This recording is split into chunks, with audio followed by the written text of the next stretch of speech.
Most of us haven't had the experience of going out to an actual battle. Some of us have, I'm sure.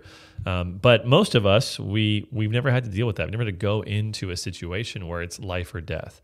And if you were in that situation, I don't know what it's like, but I can only imagine the uncertainty, the fears for your own safety. What's going to happen to me? Am I going to lose my life? And also, when it's very close to home, what happens if I lose this battle? What happens to my family? What happens to those that I love?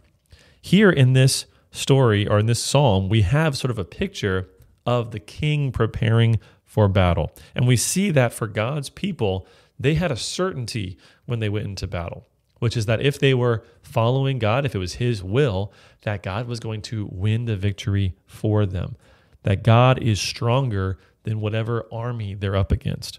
And in whatever challenges we have in our lives, we can find similar confidence and strength through a psalm like this, right? There's wrong ways to apply this, and I think right ways to apply this, and we'll see that more at the end. But this psalm is speaking of the king preparing for battle, and most of it is the congregation's words. So the context seems to be the congregation of Israel gathered in the temple area, praying to God together for the success of the king as he goes to battle. And then there's an interjection in verse 6, a declaration from some figure. It might be the king himself, some say, or a priest or a prophet, speaking the words of victory over this battle they're about to face.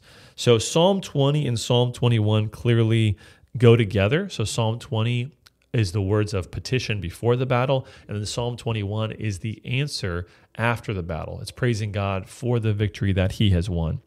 And this passage reminds us of a few stories in Scripture. One of them is the story of King Asa in 2 Chronicles 14. And in this story, King Asa is a really interesting character who, is faithful to God and then abandons God. But in this story in 2 Chronicles 14, the Egyptians come against him with an army that outnumbers his army 2-1. And they have these chariots and they have this massive army assembled. And so the king invokes God's blessing and his salvation as they go into war. This is what it says in 2 Chronicles 14:11. And Asa cried to the Lord his God, "O Lord, there is none like you to help between the mighty and the weak. Help us, O Lord our God, for we rely on you, and in your name we have come against this multitude. O Lord, you are our God. Let not man prevail against you." So he's praying to God, asking that God would win the victory for his own name's sake and for the blessing of his people. And so we have something similar happening here. A prayer is being given as the king and his army go into battle, and there's a recognition that only God can bring salvation. So let's look at this. The first section is verses 1-5. Here we see the petition of the people, the petition of the people. And in each verse, they ask God for something different. The first thing they ask for is God's protection as they go into battle. Look at verse 1. May the Lord answer you in the day of trouble. May the name of the God of Jacob protect you. So the day of trouble, they're asking for help in the day of trouble. This is probably speaking about the battle that's coming. This is the day of trouble. There's a fight that's coming and there's a risk. And so now they're talking in the singular here. So they're saying, may the Lord answer you in the day of trouble. That you is a singular you. In English, we don't really have a plural version of you. In the South, it'd be y'all, right? But from California, we don't talk that way. But in Hebrew, there are plural forms of that second person pronoun, and there's singular. Here, it's singular, so speaking about one person, and we'd say that's the king. So they're praying that God would protect the king in this battle. And later, I think we're going to see that really the Messiah is in view. There's sort of hints at that. And any of these Davidic Psalms, any of these Davidic Psalms are going to have that messianic implication later on. And so when we speak of the king, we're seeing the ultimate fulfillment that will come through the Messiah, through Jesus Christ. What's interesting here in verse 1 is he prays to the God of Jacob. That's an interesting title for God. It's used a number of times in the Old Testament. But why does he speak of God in this way? Well, it's possibly an abbreviation of the longer phrase, the God of Abraham, Isaac, and Jacob. So that's probably part of it, is it's a shorthand for that.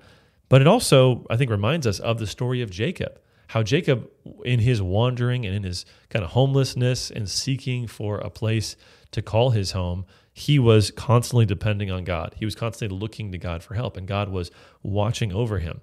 And so we see in Jacob's story this reminder that God cares about the wanderer, the foreigner. He cares about those who are away from home and are in need, and God will protect and watch over those who are needy. And so in this time of need, the crowd, the congregation, is lifting up their prayers to the same God that was with Jacob in his need. So they ask God for protection first, and then in verse 2, they ask for God's strength. Look at verse 2. May he send you help from the sanctuary and give you support from Zion. So they're probably, like I said, praying this at the tabernacle or the temple. Of course, the temple wasn't built in David's day, so probably the tabernacle originally. And so this mention of the sanctuary here is probably referring to that earthly sanctuary. And Zion, of course, is the place where the temple was placed. So the sanctuary and Zion point to them being at this location, asking God to move from his dwelling place into action. And when they leave the temple, they want God to still be with them, right? Now, this earthly temple, this earthly tabernacle, is a dim reflection of God's heavenly tabernacle.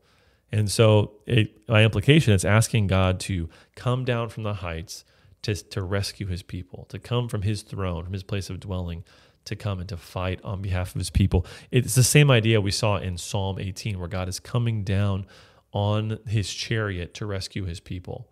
Here they're invoking that same strength and protection. Then they ask for God's favor in verse 3. It says, may he remember all your offerings and regard with favor your burnt sacrifices. So as they're in this temple, gathered together, they're offering sacrifices and praying that God will look on that with favor and give them what they need. Then they ask God for success. The favor of God always leads to success for his people. Verse 4, may he grant you your heart's desire and fulfill all your plans. They're asking God to give the king whatever he longs for. In this instance, it's obviously victory on the battlefield. But this is sort of a comprehensive prayer, right? Fulfill all of his plans, give him all of his heart's desire. When I read this, I thought of an illustration from the Voyage of the Dawn Treader, which is one of the books in the Chronicles of Narnia series by C.S. Lewis. And I thought of the island, this journey of the ship, right? With these kids from a different world, they go to Narnia and they're on this ship. And one of the islands they visit while they're on the ship is an island where someone says, it makes all of your dreams come true. And everyone starts to get really excited, right? Oh man, I'll have my own ship, or I'll have this wealth or whatever. And the guy says, no, it makes all of your dreams come true. And they realize he's speaking about their nightmares, right? The evil in their heart, the darkness in their heart, all these bad things. And so I thought of that with this. If your heart's desire is wicked, it's not good for God to give you everything that you want. And so I think the implication here is that this figure, the king, wants what is good. His will is in line with God's will. And so he's asking that God would fulfill it. And so while this is true very often of David, I think also this points us to the Messiah, who would be the one whose will is totally in line with God's will, because he is perfect and he is holy. So they're asking God for success for the king, and then they ask God for victory as well. For verse 5, may we shout for joy over your salvation, and in the name of our God set up our banners. May the Lord fulfill all your petitions. Salvation here, I love that. We're shouting for joy over your salvation. The word for salvation is closely related to the name Jesus. That's when we see there's a lot of themes of salvation in this chapter and in chapter 21. But that word is typically what's translated as salvation in English is related to the name for Jesus. And so we understand that salvation is really going to come ultimately through him. He's the one who brings the Lord's salvation. Now, this talk of setting up our banners, this is interesting. This is a unique phrase in the Bible. It's actually never used in the Bible. It's never actually used outside in different literature of that time. So it's kind of hard to translate, but the word comes from the same root as banner, so they kind of read that meaning into it. So it seems to be a display of victory because God has given them the victory in the battle. So that seems to be the implication here. Now we have the words in verse 1 through 5, the words of the congregation, the petition of the people. And then in verse 6, we have the declaration of the priest. So a single voice breaks through in verse 6. There's no we here in this passage. There's no plural petition happening from the congregation. It's a lone voice, right? It starts off by saying, now I. So who is this lone voice? I believe this is a priest that is speaking for the king. And it's hard to say for sure. So again, some say it's the king himself. Some say it's a prophet or some other figure. But the reason why I say it's a priest is because this passage is reminiscent of 2 Chronicles 20. And in that story, in 2 Chronicles 20, Jehoshaphat is the king of Judah, and he's about to go into a battle. He's about to go against a massive army, and he realizes that he's in need, so he prays to God. And it's a beautiful prayer. It's a beautiful prayer. You should read it if you have the time. And then what I want to focus on, though, is there's a response from the Levite Jahaziel.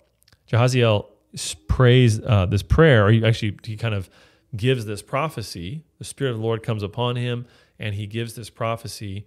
And this is just part of it in 2 Chronicles 20:17. It says, he says, you will not need to fight in this battle. Stand firm, hold your position, and see the salvation of the Lord on your behalf, O Judah and Jerusalem. Do not be afraid, and do not be dismayed. Tomorrow go out against them, and the Lord will be with you.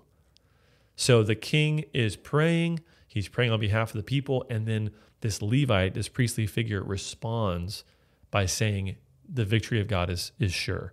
And that's sort of what's happening here. It kind of seems like the same thing. Look at Psalm 20, verse 6. Now I know that the Lord saves his anointed. He will answer him from his holy heaven with the saving might of his right hand. So here, it's this singular voice speaking. The priest says, I know.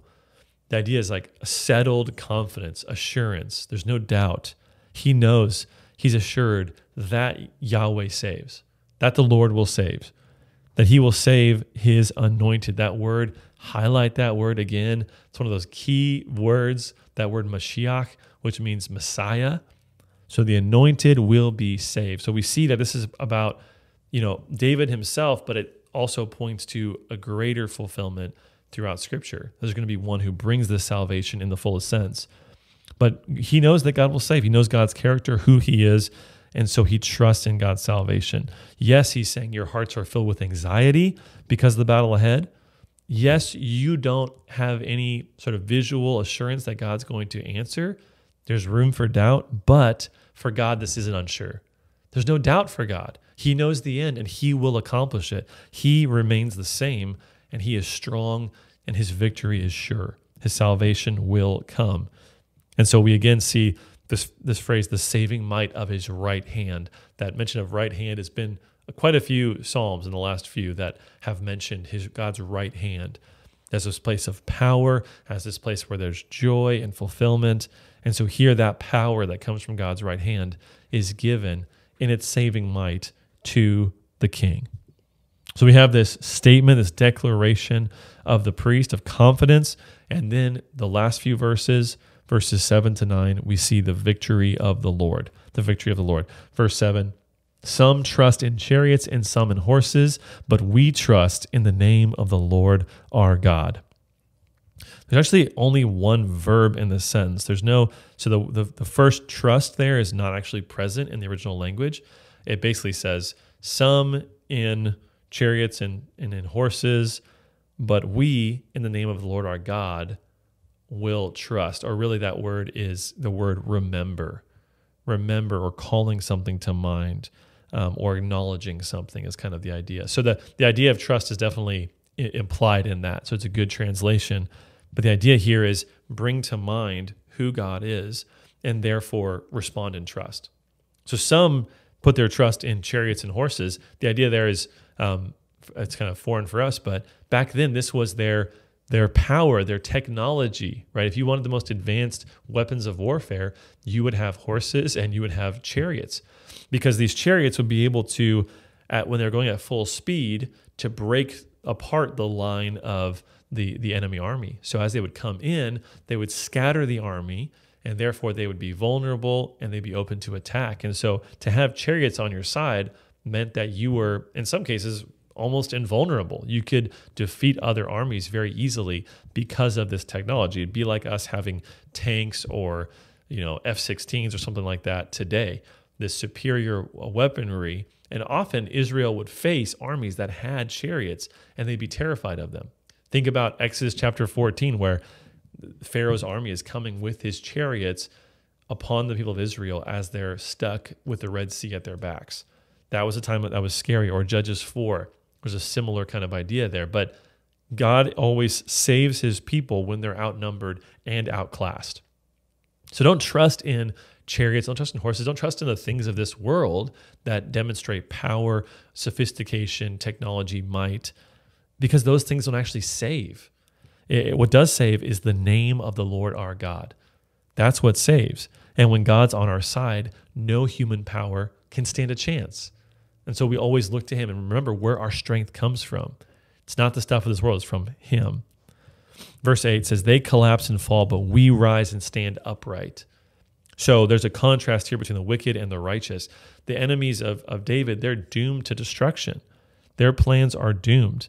They don't stand a chance, but the righteous can stand firm in the midst of the battle and trust that God's going to deliver. And then it ends, verse 9, it says, O Lord, save the king. May he answer us when we call. It ends with a line that echoes the first verse in this passage. May he answer us is basically what was prayed in verses 1 to 4. And then save the king is what was prayed for in verses 5 through 8. So here he sums up the prayer and he gives this to God, trusting that God is going to answer, God is going to save. So what should we take away from a passage like this? What does this mean for us? Well, I think one obvious thing is that we shouldn't fight battles like an atheist. Very often when we face some challenge in our lives, we kind of start to become practical atheists. We forget that God is real, he's present, he cares about our circumstances, and that he's the only one who can give victory. So we forget to bring our needs to God. So don't first operate on your own strength. First, look to God. Ask for his strength. Ask for his victory. God's the one who gives victory, so constantly be turning to him in prayer. Victory is guaranteed to us as God's people in an ultimate sense is what I mean. So when we apply this passage, we should know that there are many circumstances where, so many battles, you could say, in our life where God won't give us immediate victory. We won't get that thing that we want. We won't have immediate fulfillment in our lives. But the final war will be won. The battles that matter the most in God's plan will be won. That God will never allow us to experience a defeat if we're his people without some ultimate victory. And so we should take confidence that yes, not everything is going to go how we want. We don't believe in some sort of health and wealth gospel where we can just claim any victory for ourselves and God's going to give it to us. Our heart's desires aren't always pure, so we wouldn't want that anyway. We want God's will to be done, but we know there will be a victory on the last day. The enemies of God will be defeated, and the people of God will be vindicated and brought into joy forever. And when you do experience some victory now, because there's lots of victories that God gives us now, lots of blessing he gives us now, but use that to remember that there's a final victory that's coming, that we're waiting one day on what God's going to reveal at the end, when he'll bring us everything that we need. That's the first thing. Don't fight your battles like an atheist. The second thing to remember is that the confidence that people have in earthly things will quickly crumble. It's amazing how many times this world has let us down and let other people down, and yet how often we return and place our faith in the things of this world. They fall apart, they crumble, they can't endure, and they can't save, and yet so often we go back to them. So if you're trusting in earthly methods right now, or if you're looking for pleasure in sin, or if you're turning away from God to things that are temporary and empty, come back to God. He's the one who gives the victory. He's the one who brings blessing. There's no happiness, there's no victory outside of him. The next thing we see, I think, in this is, and I've mentioned it a couple times, that what's true of Davidic kings is even truer of the Messiah. So God gave his Davidic kings much victory. He watched over them. He guarded them. But what's said here, I think, ultimately points us to the Messiah, to Jesus Christ. Right? He's the one who's going to have the victory. He's the one who's going to bring salvation. He's the one who's going to be at the right hand of God. and who's going to intercede for us as well. And so we look to him for the final victory. The next thing I think we see here is that we have an offering that God will always accept. Just as Jesus is the true Davidic king, he's also the true sacrifice. So when in this passage, the psalmist is asking for God to look with favor on his offering, we know that God will always look with favor on the offering of his son, Jesus. In fact, he can't not look with favor on the offering of Jesus. And so because of that, he loves us and he blesses us. That is our guarantee. That's our surety, to use the old phrase, that we can come before God and we have a welcome at his throne. The last thing I would say is I just love the picture here of, people praying for and supporting the king as he goes into battle. And if that's, that's true of a king who is mighty and of a king who's been given this covenant by God, it's also true of us. We need people that are praying for us, lifting us up. I was talking to one of the young guys in our church who just gave a sermon, and he was talking about how easy and joyful that was because he knew the people in our church were praying for him and supporting him. And I love that. I feel the same way. Our church is incredibly supportive, incredibly prayer-filled. And so to have people that are lifting up your needs to God empowers you in such a great way. And so seek that out. When we started our church, I gathered a team of 100 people that were praying for us every single month. And I would send out these reminders and get emails back from them. When missionaries go out, they develop prayer teams. In our church, we should see ourselves as that kind of a prayer team, that we're praying for each other. We're lifting up these needs because we know that God loves to answer and loves to give victory. So just a great passage. It's going to be followed up in a great way by Psalm 21, which we'll look at next week. Thanks so much for watching this video. We're uploading great biblical content every single week, so make sure you subscribe, like this video, and leave a comment down below. We'd love to discuss with you. If you want to support us financially, there's a link in the description of this video. Thanks so much.